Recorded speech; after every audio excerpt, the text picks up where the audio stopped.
उत्तराखंड के दौरे पर राष्ट्रपति द्रौपदी मुर्मू, एयरपोर्ट पर राज्यपाल गुरमीत सिंह, मुख्यमंत्री पुष्कर सिंह धामी ने किया स्वागत। पुलिस और प्रशासन ने किए सुरक्षा के कड़े इंतजाम।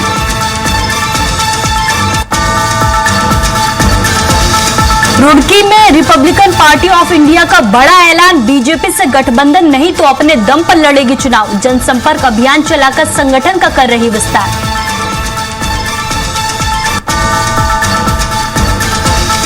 उत्तराखंड के महान निशानेबाज जसपाल राणा का निधन, कैबिनेट मंत्री रेखा आर्य ने किया शोक व्यक्त। खेल जगत में दी योगदान को किया याद।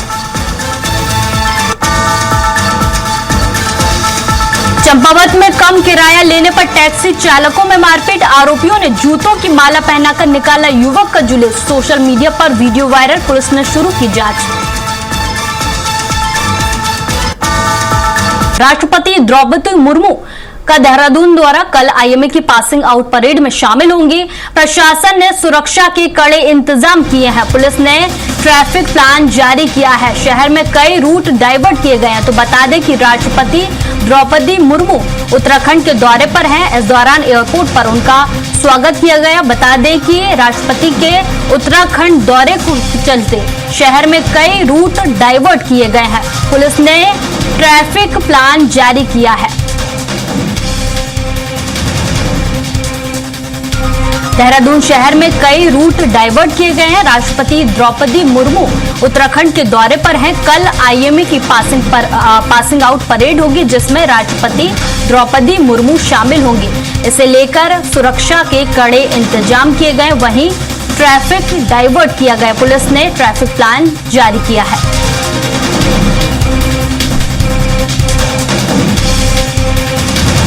देहरादून शहर के कई रूट राष्ट्रपति द्रौपदी मुर्मू के दौरे के चलते डाइवर्ट किए गए हैं। बता दें कि कल आईएमए की पासिंग आउट परेड होने वाली है, जिसमें राष्ट्रपति मुर्मू शामिल होंगे। बता दें कि राष्ट्रपति के दौरे को लेकर प्रशासन अलर्ट मोड पर है। प्रशासन ने सुरक्षा के कड़े इंतजाम किए हैं। पुलिस ने ट्रैफिक प्लान जारी किया है। शहर के कई रूट राष्ट्रपति के दौरे को देखते हुए डाइवर्ट किए गए हैं। कल आईएमए की पासिंग आउट परेड होने वाली है। देहरादून में ये परेड आयोजित की जाएगी, जिसमें राष्ट्रपति द्रौपदी मुर्मू शामिल होंगे। बता दें कि राष्ट्रपति के दौरे को लेकर प्रशासन अलर्ट मोड पर है और सुरक्षा के कड़े इंतजाम किए गए। वहीं आईएमए की पासिंग आउट परेड के चलते शहर के कई रूट डाइवर्ट किए गए हैं। पुलिस ने ट्रैफिक प्लान जारी किया है।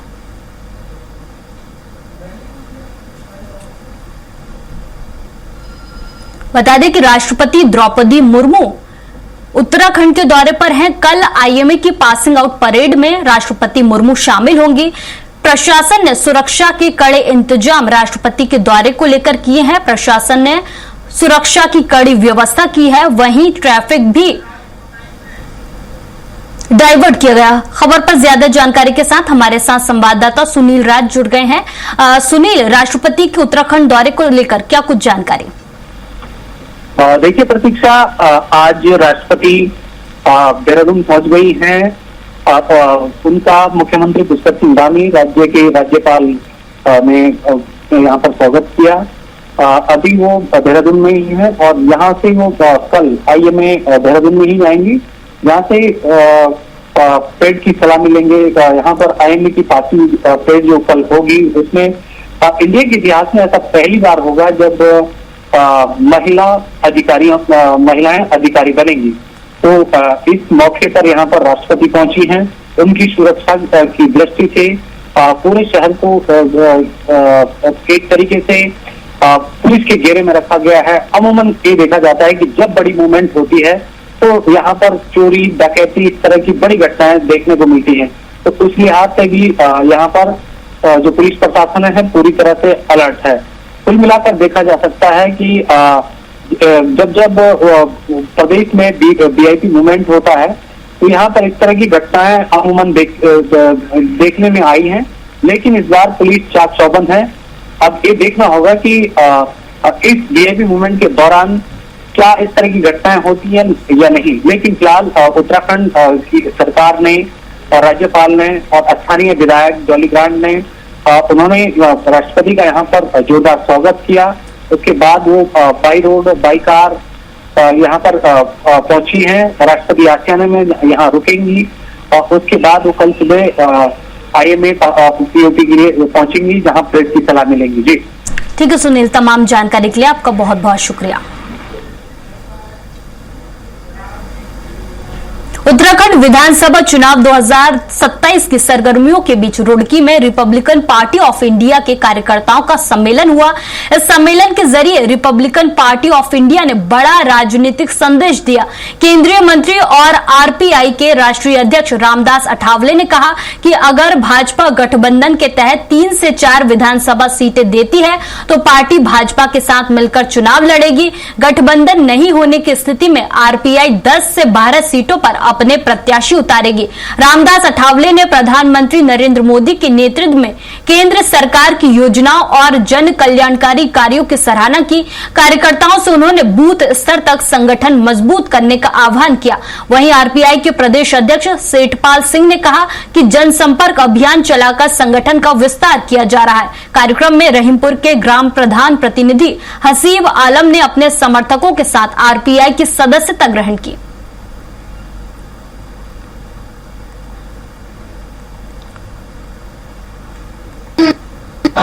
रिपब्लिकन पार्टी का मिशन ये है कि भाई सभी जाति धर्म के लोगों को पार्टी में लाना है। खाली दलितों को भी पार्टी में लाने से मतलब राजनीति में सफलता नहीं मिलती है। तो जब तक एक जाति का या एक समूह का जो राजनीति होती है, इस राजनीति में, इस लोकतंत्र में उतना फायदा होता नहीं है।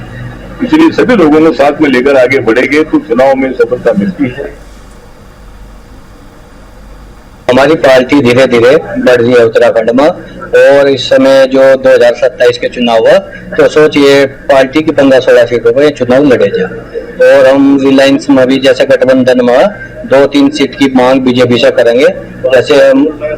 जैसे मंत्री जी ने कहा कि एक शक्ति प्रदर्शन होगा देहरादून में, उसके अनुसार अगर अच्छा प्रदर्शन है तो हम बीजेपी 2-3 सीट दे सकती है। मुख्यमंत्री पुष्कर सिंह धामी के सशक्त उत्तराखंड और सीमांत क्षेत्रों के समग्र विकास के विजन को साकार करने की दिशा में चंपावत को ऊर्जा की सौगात मिली है। लोहाघाट के मेलकुना डेसली में बने PTCUL उपकेंद्र को सफलतापूर्वक चालू कर दिया गया है। मुख्यमंत्री पुष्कर सिंह धामी के आदर्श चंपावत और सशक्त उत्तराखंड के विजन के तहत इस परियोजना से हजारों उपभोक्ताओं को सीधा लाभ मिलेगा। इसके अलावा पिथौरागढ़ से लोहाघाट तक विद्युत आपूर्ति स्थानांतरण का काम भी पूरा हो गया है। नए उपकेंद्र के शुरू होने से चंपावत, लोहाघाट, पाटी, देवीधुरा और बाराकोट समेत आसपास के क्षेत्रों में लो वोल्टेज और अघोषित बिजली कटौती की समस्या से बड़ी राहत मिलेगी। UPCL के अधिशासी अभियंता विजय सरकारिया ने बताया कि उपभोक्ताओं को बेहतर वोल्टेज और अधिक स्थिर बिजली आपूर्ति मिलेगी। घरेलू उपभोक्ताओं के साथ साथ व्यापारिक प्रतिष्ठानों और सरकारी संस्थानों को भी फायदा मिलेगा।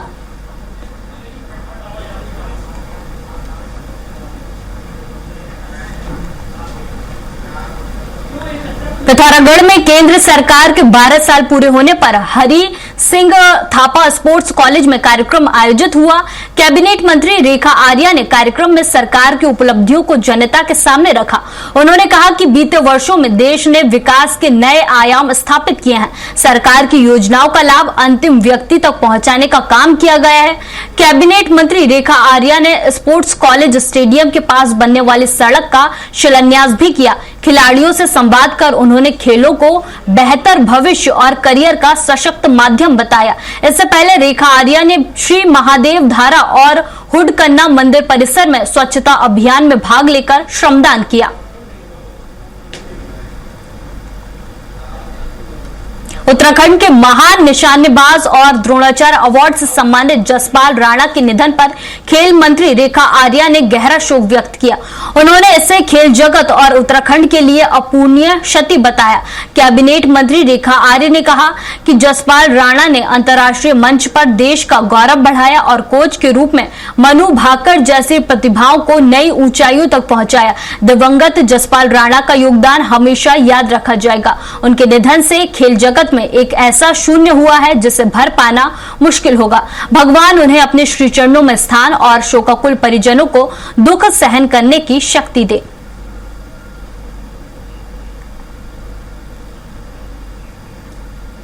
समझती हूँ कि एक ऐसी अपूर्णीय क्षति है जिसकी पूर्ति कभी नहीं हो सकती और एक ऐसी शख्सियत हमारे बीच में आज नहीं रही जिस शख्सियत ने हम सबको खेल के क्षेत्र में एक पहचान दिलाने का काम किया, उत्तराखंड को खेल के क्षेत्र में पहचान दिलाने का काम किया।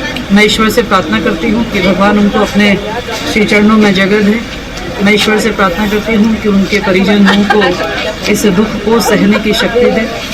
ओम शांति, ओम शांति, ओम शांति। रुड़की के मंगलोर नगर पालिका परिषद की पुरानी बिल्डिंग में लोक समस्या निवारण शिविर हुआ। उत्तराखंड अल्पसंख्यक आयोग की उपाध्यक्ष फरजाना बेगम शिविर में मुख्य तौर पर मौजूद रहीं। क्षेत्रवासियों ने उन्हें पेयजल, सड़क, बिजली, साफ सफाई समेत अन्य समस्याओं से अवगत कराया। वहीं फरजाना बेगम ने संबंधित अधिकारियों को जल्द समस्या के समाधान के निर्देश दिए। शिविर में कई विभागों के अधिकारियों और जनप्रतिनिधियों की गैर हाजिरी पर उन्होंने नाराजगी भी जाहिर की। उन्होंने कहा कि जनता की समस्याओं के समाधान में लापरवाही बर्दाश्त नहीं की जाएगी। वहीं आयोग के प्रदेश अध्यक्ष अनीस गौड़ ने कहा कि सरकार जीरो टॉलरेंस की नीति पर काम कर रही है। ऐसे शिविरों से जनता और प्रशासन के बीच सीधा संवाद स्थापित हो रहा है।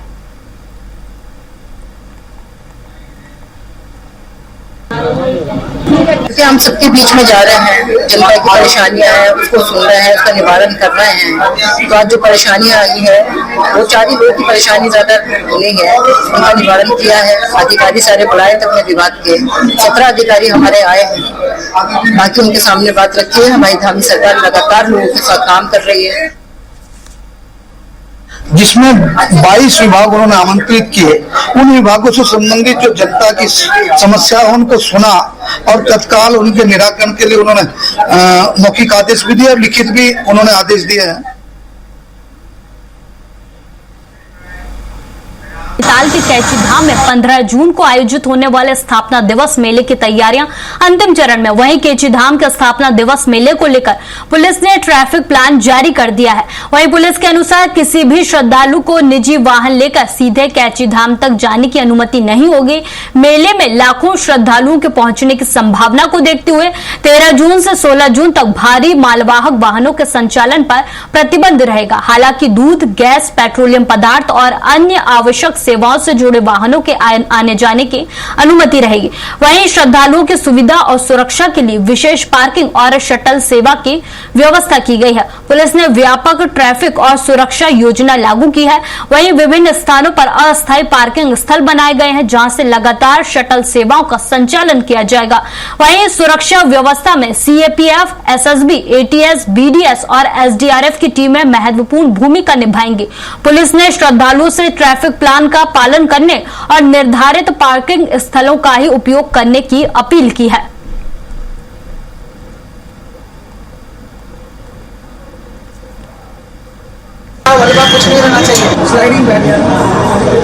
जो बाबा श्री नीम करौली महाराज जी का बर्थडे के पर्व पर तो एक मेला आयोजन किया जाता है, वहां पर पर्व मनाया जाता है, तो विगत कई वर्षों से बहुत भारी स्वरूप ले चुका है। इसको लेकर हमारा जॉइंट पुलिस और प्रशासन का जो है विभिन्न बैठकें हो चुका है। मैंने और डीएम साहब ने मिलके और संयुक्त बैठक मौका मायना सब हो चुका है। आईजी महोदया और हमारा कमिश्नर साहब का मौका मायना हो चुका है। डीजीपी साहब, चीफ सेक्रेटरी साहब और मुख्यमंत्री महोदय के अध्यक्षता में इसका मीटिंगें हो चुका है, वीसी हो चुका है। एक समग्र व्यवस्था प्लान जो है, इंटीग्रेटेड प्लान वहां पर हमने तैयार किया है। देहरादून में मौसम विज्ञान केंद्र के निदेशक ने बताया कि बीते 24 घंटे में प्रदेश के 4-5 स्टेशनों पर भारी बारिश दर्ज की गई। वहीं अधिकांश स्थानों पर हल्की से मध्यम बारिश हुई।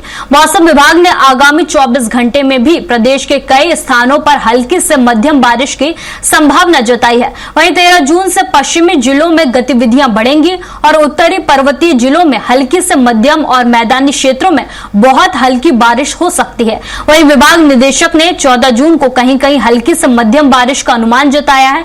उन्होंने कहा कि 12-13 जून को गतिविधियां अधिक रहेंगी। वहीं कुछ स्थानों पर भारी बारिश, तीव्र से अति तीव्र बौछारें और आकाशीय बिजली गिरने की आशंका के चलते ऑरेंज अलर्ट जारी किया गया है।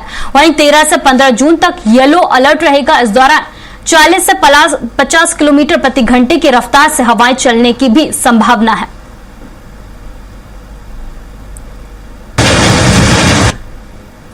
पिछले 24 घंटे में भी जो है उनको जो वर्षा रिकॉर्ड हुई काफी स्थानों पे जो है उनको हैवी रेनफॉल पे 4-5 स्टेशन भी प्राप्त हुआ है और अधिकांश स्थानों पर बेसमेंट रेनफॉल प्राप्त हुई है जैसा कि पूर्वानुमान था।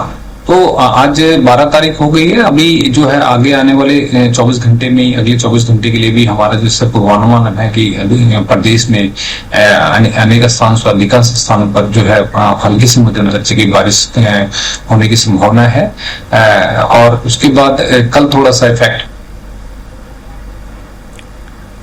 रुड़की में भीषण गर्मी अब लोगों की सेहत पर भारी पड़ने लगी है। वहीं तापमान और तपती धूप ने जनजीवन को प्रभावित कर दिया है, जिसके चलते मंगलौर के सरकारी अस्पताल की ओपीडी में मरीजों की संख्या में काफी इजाफा हुआ है।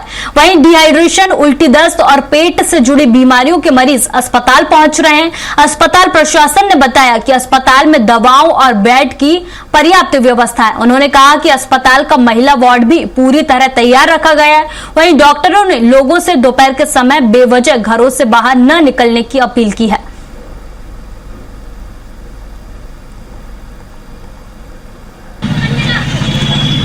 भीषण गर्मी में लोग आ भी रहे हैं, डिहाइड्रेशन के साथ में मोस्टली आते हैं, लूज मोशन के साथ में आते हैं, तो उनका ट्रीटमेंट हो रहा है, प्रॉपर ट्रीटमेंट है।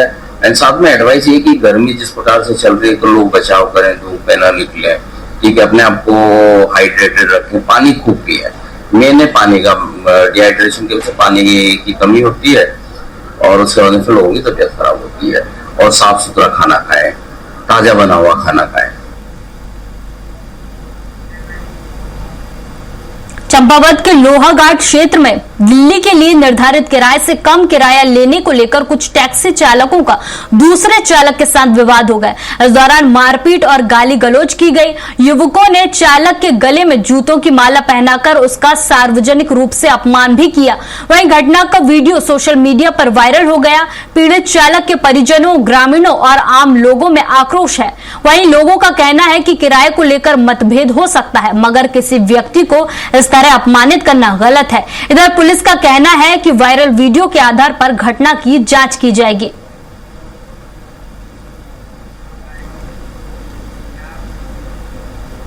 नैनीताल के ठंडी सड़क स्थित रोड पर युवक खाई में गिर गया। वहीं घटना के बाद क्षेत्र के लोग 108 स्वास्थ्य सेवा और एसडीआरएफ को सूचना दी। वहीं सूचना मिलते ही एसडीआरएफ की टीम मौके पर पहुंच गई और घायल युवक का रेस्क्यू कर खाई से बाहर निकाला गया, जिसके बाद घायल को अस्पताल भेज दिया गया।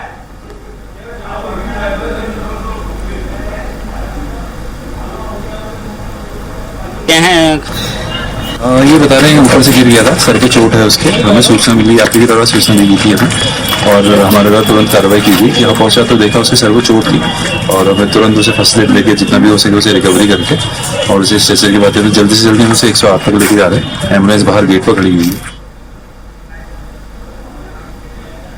मसूरी में बढ़ते जाम ने आपातकालीन सेवाओं को भी प्रभावित करना शुरू कर दिया है।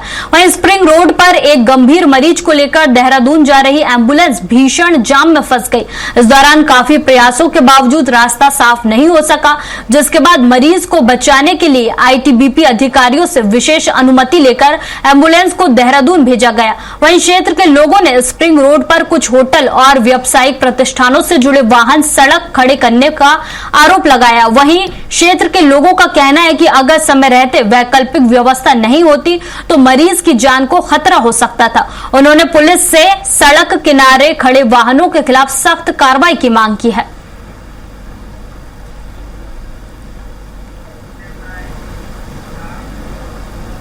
रुड़की में मासूम के अपहरण मामले में पुलिस की कार्रवाई के बाद सुलझाते हुए मासूम को बरामद कर लिया। इस दौरान पुलिस ने आरोपी दंपति को गिरफ्तार कर लिया। वहीं एसपी देहात ने बताया कि बिहार के सीतामढ़ी से एक परिवार अपने बच्चे के इलाज और दुआ के लिए कलियर शरीफ आया था। इस दौरान एक दंपति ने परिवार से दोस्ती कर उसके मासूम को लेकर फरार हो गया था।